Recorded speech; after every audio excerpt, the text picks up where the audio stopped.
एक कैदी के पास जेलर आता है और उससे कहता है कि तुम्हें 2 दिन बाद फांसी की सज़ा होने वाली है। अगर उससे पहले तुम्हारी अंतिम इच्छा हो तो वो हमें बताओ, हम उसे पूरा करने की कोशिश करेंगे।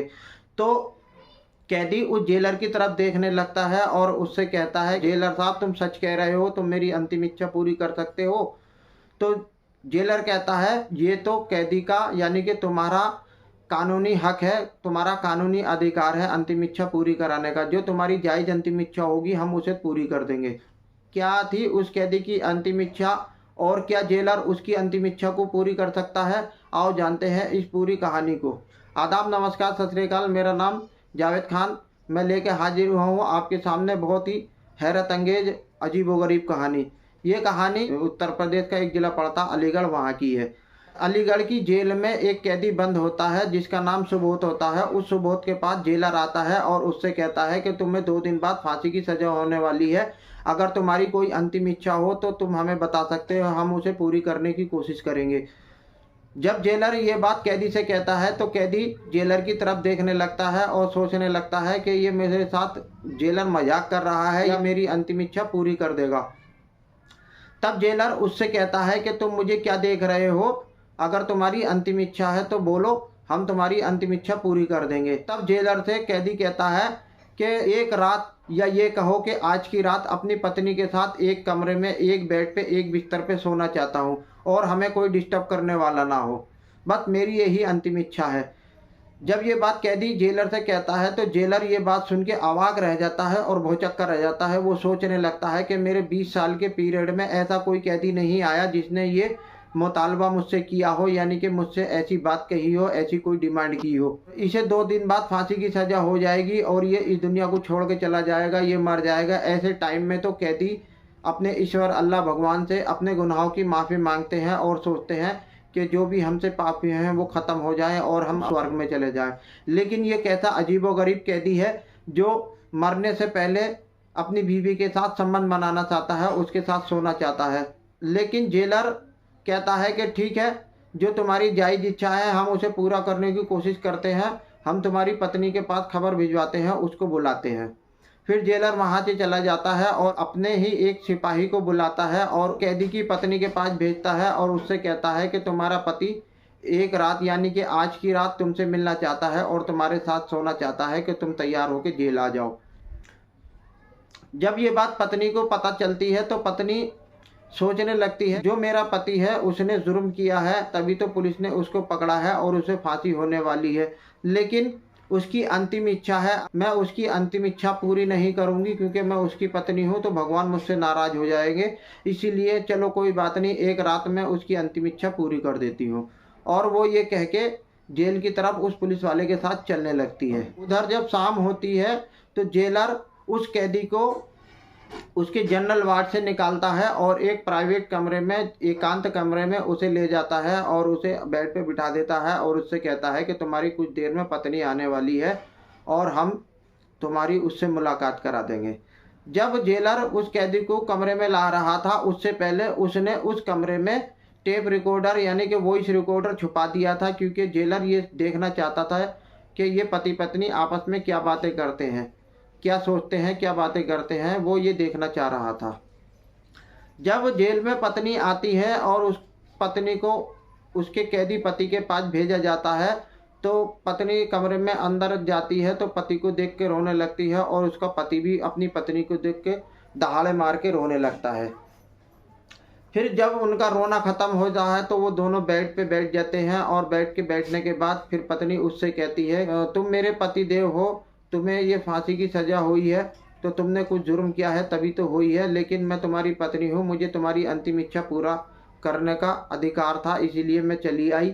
लेकिन मैं तुमसे ये पूछना चाहती हूँ कि तुमने ऐसा कृत्य क्यों किया, ऐसा जुर्म क्यों किया? जब तुम्हारी शादी हो चुकी थी तो तुमने एक लड़की से क्यों संबंध बनाए, क्यों उससे प्यार किया और फिर तुमने क्यों उसका मर्डर कर दिया?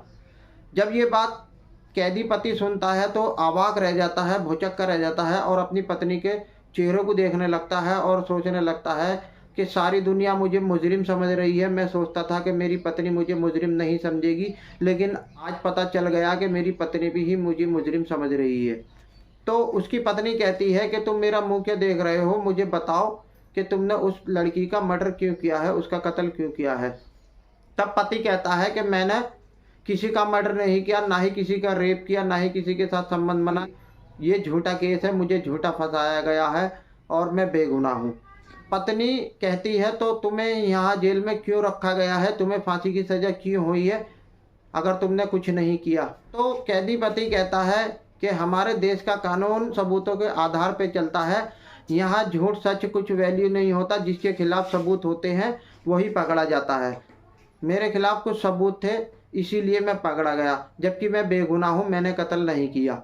तब उसकी पत्नी कहती है पूरी कहानी क्या है, मुझे बताओ, क्या सच्चाई है, मैं सुनना चाहती हूँ। तब सुबोध अपनी पत्नी को पूरी कहानी अपनी बताने लगता है। वो उससे कहता है कि मैं और मेरा एक दोस्त है जिसका नाम प्रमोद है, हम एक ही गांव में बचपन से साथ पले बड़े हैं, साथ खेले हैं और हमारा बचपन एक ही साथ गुजरा है। जब हम थोड़े बड़े हुए तो एक ही स्कूल में पढ़े, फिर हम एक ही कॉलेज में पढ़े और जब हमारी पढ़ाई पूरी हो गई तो हम दोनों ने एक ही कंपनी में जॉब कर ली। हमारी दोस्ती की मिसालें लोग दिया करते थे। हम दो जिस्म एक जान थे, यानी कि हर काम साथ में किया करते थे, साथ में खाया करते थे, साथ में पीरा करते थे, साथ में घूमा करते थे, हर काम हम साथ में किया करते थे, हम साथ में ही रहा करते थे। जब हम कंपनी में काम करते हैं तो हम एक ही साथ रहते हैं, एक ही साथ काम किया करते हैं।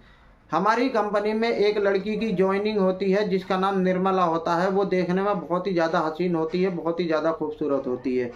उस कंपनी के जितने भी वर्कर होते हैं, जितने भी नौकर होते हैं, सभी चाहते हैं उस लड़की से दोस्ती करना, उस लड़की से अफेयर करना, लेकिन वो लड़की किसी से बात नहीं करती, किसी से दोस्ती नहीं करती। जब वो मुझे देखती है तो मुस्कुराने लगती है, मेरी तरफ वो आकर्षित होने लगती है, क्योंकि मैं देखने में इतना अच्छा नहीं हूँ, इतना खूबसूरत नहीं हूँ, लेकिन तुम जानती हो कि मेरे बात करने का अंदाज अच्छा है, लोग मुझे पसंद करते हैं मेरे अंदाज को। वो लड़की भी मुझसे इम्प्रेस हो जाती है और खुश हो जाती है और एक दिन पार्क में मुझे बुला के कहती है कि मैं तुमसे दोस्ती करना चाहती हूँ। फिर हम दोनों दोस्ती कर लेते हैं। फिर कुछ दिन बाद वो फिर से मुझे पार्क में बुलाती है और मुझसे कहती है कि तुम मुझे अच्छे लगने लगे हो, मैं तुमसे मोहब्बत करने लगी हूँ, मैं तुमसे शादी करना चाहती हूँ। तब मैं उससे कहता हूँ कि मेरी शादी हो चुकी है, मेरे 2 बच्चे हैं, मैं शादी नहीं कर सकता। हाँ, इतना ज़रूर है कि मैं तुम्हारे साथ अच्छा दोस्त बन के रह सकता हूँ, हम दोस्त बन के रह सकते हैं। वो समझ जाती है और हम दोनों फिर से दोस्त बन के रहने लगते हैं। अब हमारी दोस्ती ऐसी होती है कि जो तुम टिफ़िन मुझे दिया करती थी वो टिफ़िन वो खा लिया करती थी निर्मला, जो वो लाया करती थी वो टिफ़िन मैं खा लिया करता था। हमारी दोस्ती को देख के प्रमोद जलने लगता है, यानी कि जो मेरा दोस्त है प्रमोद, वो जलने लगता है। उसे ऐसा लगता है कि निर्मला ने प्रमोद की जगह ले ली है और मेरी और प्रमोद की दोस्ती को कम कर दिया है। एक दिन प्रमोद मुझसे कहता है कि यार तू मेरा सच्चा दोस्त है, मैं तुझसे कुछ मांगना चाहता हूँ, अगर तू मेरा सच्चा दोस्त होगा तो मुझे दे देगा। तब मैं उससे कहता हूँ अपने प्रमोद दोस्त से कि तू क्या मांगना चाहता है बता। तो प्रमोद कहता है कि तेरी शादी तो हो चुकी और तेरे 2 लड़के हैं, तुझे अब लड़की की ज़रूरत नहीं है, मैं कुंवारा हूँ, मेरी शादी नहीं हुई। जो ये तेरी दोस्त है निर्मला, इससे मेरी दोस्ती करा दे, मैं इससे मोहब्बत करना चाहता हूँ, इससे मैं शादी करना चाहता हूँ। तो मैं उससे मना कर देता हूँ, उससे कहता हूँ कि कोई किसी को लड़की नहीं दे सकता, ना ही कोई किसी की सेटिंग करा सकता, ये तो अपने आप होती है, दोस्ती हो या मोहब्बत खुद से होती है।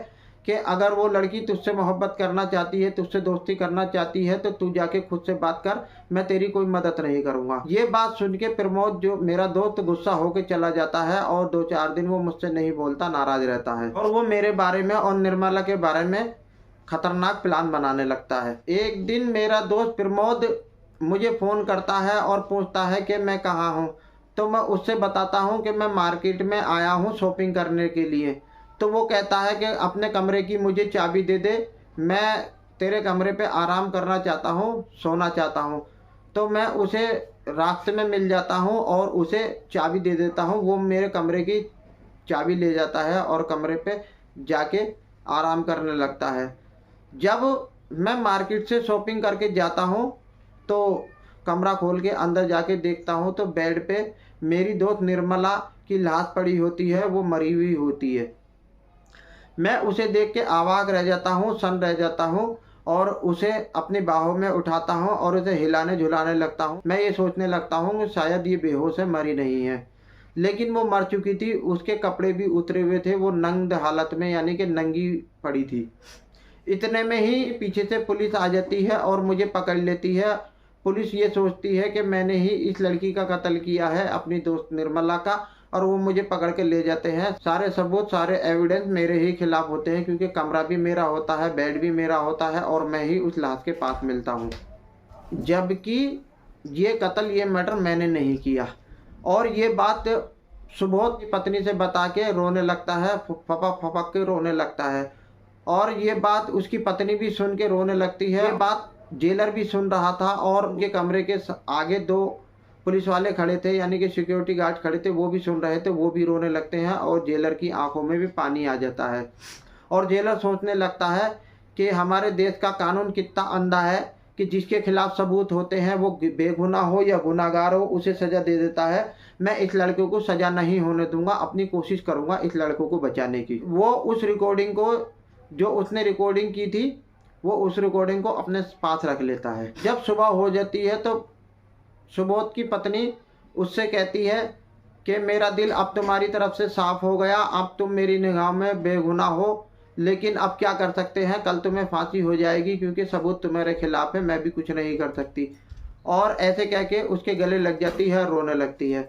तब सुबोध कहता है जो मेरी किस्मत में होगा वो होगा, अब कोई बात नहीं, तुम अब घर जाओ और मेरे बच्चों का, यानी कि मेरे दोनों लड़कों का ख्याल रखना, उनकी परवरिश अच्छी करना। और हाँ, मैं तुमसे एक रिक्वेस्ट करता हूँ कि मेरी मौत कैसे हुई और मुझे क्या इल्ज़ाम लगाए गए थे, ये बात कभी मेरे बच्चों को मत बताना, वरना मेरे बच्चे हमारे भारत के कानून पे से विश्वास खो देंगे और उन्हें कभी भी मेरे भारत के कानून पे विश्वास नहीं होगा।